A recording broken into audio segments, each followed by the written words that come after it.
Quentin Houssin, ingénieur accompagnateur des collectivités et des territoires dans la transition écologique en Nouvelle-Aquitaine et référent sur cette question de la prospective. Comment nous projetons-nous en 2050 en France?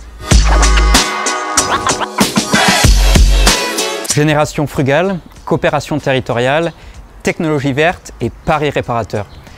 4 scénarios qui proposent des visions de la France en 2050 qui auraient atteint la neutralité carbone et qui présentent différents chemins possibles pour y parvenir. Ces scénarios, ils se différencient sur plusieurs points. Premier point, ils proposent des approches différentes dans les solutions pour réduire notre consommation d'énergie et sortir progressivement des énergies fossiles, en comptant soit sur des technologies nouvelles à développer et ou sur des changements de pratiques au quotidien.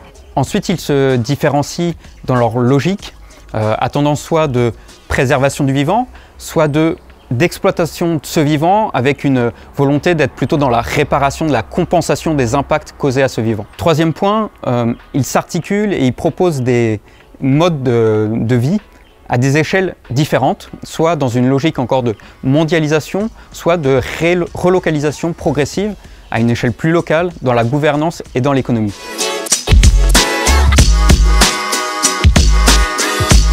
D'abord, cette étude, fruit de plus de 2 ans de travail, permet de confirmer, chiffres, graphiques, simulations à l'appui, que l'atteinte de la neutralité carbone en France, en 2050, c'est possible. C'est possible et on a même encore le choix entre différents chemins pour y parvenir. La neutralité carbone, c'est possible, mais c'est quand même un vrai défi. Donc c'est un défi qui pose la question de notre capacité à transformer rapidement et en profondeur nos modes de vie, et ou à développer tout aussi rapidement des technologies qui sont encore peu matures aujourd'hui. Au-delà de ça, ces scénarios, ils proposent quand même et ils mettent en avant des incontournables.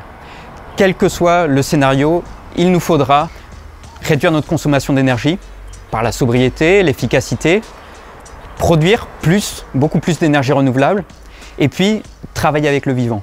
Le vivant qui nous rend tellement de services tant qu'il est en bonne santé et qu'il est résilient, d'autant plus dans un contexte de changement climatique qui va l'impacter de plus en plus.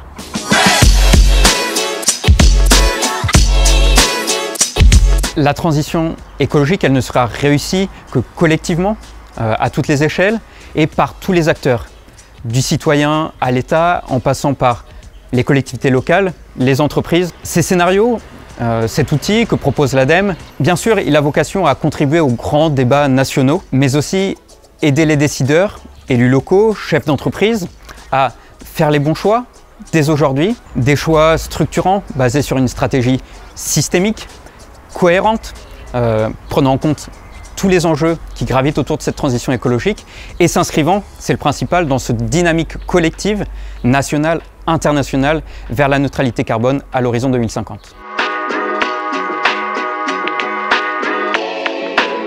Acteurs de terrain, citoyens, associations, élus locaux, nous vous invitons donc à vous emparer de ces scénarios, à les retrouver sur le site transition2050.adem.fr et à suivre les différents webinaires, les différentes publications qui seront progressivement diffusées pour vous donner les clés pour mener à bien cette transition écologique.